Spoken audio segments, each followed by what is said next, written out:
بسم اللہ الرحمن الرحیم۔ شیخ سعدی اور بادشاہ کا بیٹا۔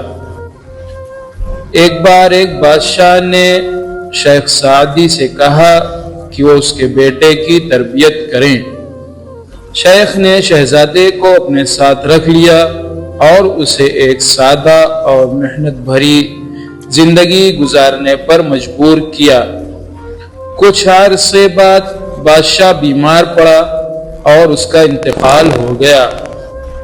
ملک میں خانہ جنگی پھوٹ پڑی اور دشمنوں نے قصر شاہی پر قبضہ کر لیا۔ شہزادہ جو اب سادہ زندگی کا عادی ہو چکا تھا، بھیس بدل کر بچ نکلا۔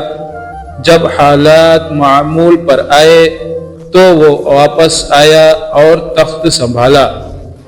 اس نے شیخ کو بلوایا اور کہا، آپ کی تربیت کی بدولت ہی میں مشکل وقت میں صبر کر سکا اور محنت کی بدولت زندہ رہ سکا۔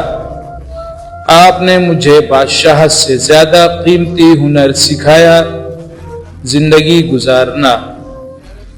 حکمت: حقیقی تعلیم صرف کتابی علم نہیں بلکہ زندگی کے مصائب کا مقابلہ کرنے کی صلاحیت پیدا کرنا ہے۔